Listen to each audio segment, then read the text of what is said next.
അലോട്ട്മെന്റിന്റെ കാര്യങ്ങളും കമ്പ്യൂട്ടർ ക്ലാസ്സിലെ പഠനത്തിരക്കുമായി ദിവസങ്ങൾ വേഗത്തിൽ പോയി.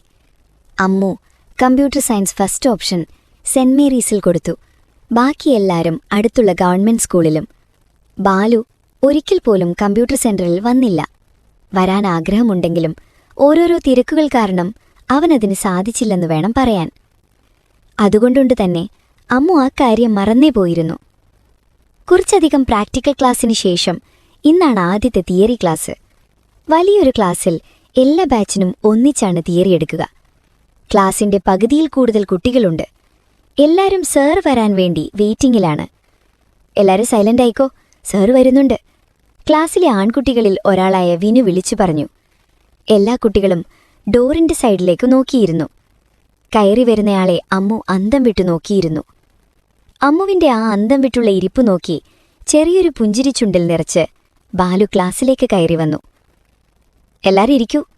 എന്നെ കുറച്ചുപേർക്കെല്ലാം അറിയാമല്ലോ. അറിയാത്തവർക്കായി പരിചയപ്പെടുത്താം. ഞാൻ ബൽറാം പ്രഭാകരൻ. അടുത്തറിയുന്നവർ ബാലുന്ന് വിളിക്കും. നിങ്ങൾക്ക് ബാലുചേട്ടാന്ന് വിളിക്കാം. ഈ സർ വിളിയൊന്നും വേണ്ട. ഞാനും നിങ്ങളെപ്പോലൊരു സ്റ്റുഡൻസെയാണ്. സെന്റ് മേരീസിൽ സെക്കൻഡ് ഇയർ കെമിസ്ട്രിയാണ് സബ്ജക്റ്റ്. ഒന്നിച്ചൊരു പരിചയപ്പെടൽ വേണ്ട. പോകെ പോകെ എല്ലാരെയും മനസ്സിലാക്കാം. അപ്പോ തുടങ്ങല്ലേ? അമ്മുന് ആദ്യം വല്ലാത്തൊരു പകപ്പാണ് തോന്നിയത്. എങ്ങനെ ക്ലാസ്സിലിരിക്കും? ബാലുചേട്ടൻ തന്നെ നോക്കുമോ? അങ്ങനെ ഓരോരോ ടെൻഷൻ. പക്ഷെ കുട്ടി വിചാരിച്ചതുപോലെ ഒന്നുമായിരുന്നില്ല കാര്യങ്ങൾ. ബാലു ഒന്ന് ചിരിച്ചതല്ലാതെ കാര്യമായി അവളെ ശ്രദ്ധിക്കാനേ പോയില്ല. ക്ലാസ് എടുക്കുന്നതിൽ മാത്രമായിരുന്നു ശ്രദ്ധ. അവൻ വളരെ നന്നായി തന്നെ ക്ലാസ് എടുത്തു. ക്ലാസ് കഴിഞ്ഞ് നോട്ട് പറഞ്ഞു കൊടുക്കുന്ന നേരത്ത് മാത്രം അമ്മുവിന്റെ നെഞ്ചിന്റെ അടുത്ത് വന്നു നിന്നു. അവൾ എഴുതുന്നതിൽ നോക്കി തന്നെ. ബെഞ്ചിന്റെ അറ്റത്തിരിക്കുന്ന അമ്മൂന് പിന്നെ വിറച്ചിട്ടൊരക്ഷരം പോലും എഴുതാൻ പറ്റാതായി. അതു മനസ്സിലാക്കിയ പോലെ ബാലു കുറച്ചു പുറകിലേക്ക് നീങ്ങി നിന്നു. എങ്കിലും നോട്ടം അമ്മുവിൽ തന്നെയായിരുന്നു. ബാലു പുറകിലായതുകൊണ്ട് തന്നെ അമ്മു അത് കണ്ടുമില്ല. ക്ലാസ് കഴിഞ്ഞ് എല്ലാവരും കൂടി തിരിച്ചു വീട്ടിലേക്ക് നടക്കുകയാണ്. എന്താ അമ്മു, ഇന്ന് നീ ക്ലാസ്സിലിരിക്കുമ്പോ ആകെ ഒരു വ്യത്യാസം പോലെ? എനിക്കെന്ത് വ്യത്യാസം? ഒന്നുമില്ല, നിനക്ക് വെറുതെ തോന്നുന്നതാ. അത് ദിവ്യ പറഞ്ഞത് ശരിയാ. നിനക്കെന്തോ വ്യത്യാസമുണ്ട്. ഒരു വല്ലാത്ത മാറ്റം.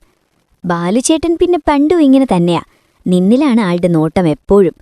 നിന്നെ കണ്ടാൽ ആൾക്ക് വേറെ ആരെയും കണ്ണിൽ കാണില്ല. പക്ഷെ ഇന്ന് എനിക്കും തോന്നി നിനക്ക് അങ്ങോട്ടൊരു ചായവുള്ള പോലെ. അഞ്ജു. ഞാൻ ദയനീയമായി ആദുവിനെ നോക്കി. മറുപടി പറയാൻ അറിയാഞ്ഞിട്ടല്ല. ഞാൻ എന്തെങ്കിലും പറഞ്ഞാൽ അവർ വേറെന്തെങ്കിലും മറുപടി പറയും.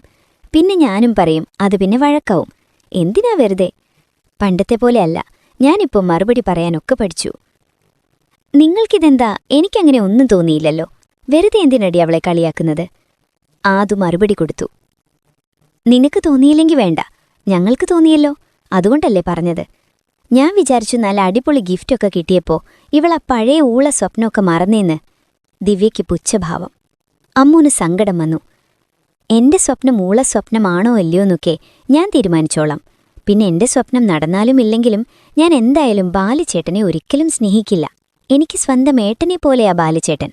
അത് ഞാൻ എന്തായാലും വൈകാതെ തന്നെ ഏട്ടനോട് പറയുന്നുണ്ട്. പിന്നെ നിങ്ങളിതൊന്നും ബോധിപ്പിക്കേണ്ട കാര്യമൊന്നും എനിക്കില്ല. ഇനി ഇങ്ങനെയൊക്കെ പറഞ്ഞു വന്നാൽ ഞാൻ ഇങ്ങനെയായിരിക്കില്ല പ്രതികരിക്കുക. ഇങ്ങനെ ദേഷ്യപ്പെടാതെ മോളെ. ഇതൊക്കെ ഞങ്ങളുടെ കണ്ണിൽ പൊടിയിടലാണെന്നൊക്കെ ഞങ്ങൾക്കറിയാം. നിനക്ക് അങ്ങേരോടുള്ള ഇഷ്ടം കൊണ്ട് തന്നെയാ ബാലുചേട്ടന്റെ കോളേജിന്റെ അടുത്തുള്ള സ്കൂളിൽ ഫസ്റ്റ് ഓപ്ഷൻ കൊടുത്തത്. അങ്ങനെയാവുമ്പോൾ ഞങ്ങളൊന്നും അറിയില്ലല്ലോ. നിനക്ക് എന്തുവാവാം. ഞങ്ങളറിഞ്ഞാൽ ഞങ്ങളുടെ വീട്ടുകാരറിയും. പിന്നെ അതുവഴി നിന്റെ വീട്ടുകാരറിയും. ആകെ പ്രശ്നമാവും. അതുകൊണ്ടല്ലേ ഞങ്ങൾ അറിയാതെ നോക്കുന്നത്. ഞങ്ങൾക്കെല്ലാം മനസ്സിലാവുന്നുണ്ട്. ദിവ്യ വല്ലാത്തൊരു ദേഷ്യത്തിൽ പറഞ്ഞു. അപ്പോഴാണ് അമ്മു ദിവ്യയെ ശ്രദ്ധിക്കുന്നത്. അവൾക്ക് വല്ലാത്തൊരു ദേഷ്യഭാവമാണ്. ആദു പറഞ്ഞത് ശരിയായിരിക്കും. ദിവ്യയ്ക്ക് ബാലുചേട്ടനെ ഇഷ്ടമാണെന്ന് തോന്നുന്നു. അതാണ് ഇവൾക്ക് ഇത്രയും ദേഷ്യം വരുന്നത്. ഇവൾ ഇഷ്ടപ്പെടുകയോ ഇഷ്ടപ്പെടാതിരിക്കുകയോ ചെയ്യട്ടെ. എനിക്കെന്തായാലും വേണ്ട. നീ എന്താ ഒന്നും മിണ്ടാതെ? ആലോചിച്ചുകൊണ്ടിരിക്കുന്നു. ഞാൻ പറഞ്ഞതെല്ലാം ശരിയാണല്ലേ? അതല്ലേ നിന്റെ വായടഞ്ഞുപോയത്? അമ്മൂനാട് ദേഷ്യം വന്നു. ആ ശരിയാ, നിങ്ങൾ പറഞ്ഞത് മുഴുവൻ ശരിയാ. എന്തേ, നിങ്ങൾക്ക് വല്ല കുഴപ്പമുണ്ടോ? അല്ലെങ്കിൽ തന്നെ ഞാൻ എന്തിനു നിങ്ങളെ പേടിക്കുന്നത്? നിങ്ങളെ വഴി നിന്റെ വീട്ടുകാരറിഞ്ഞാലും ഞാനെന്തിനു പേടിക്കണം?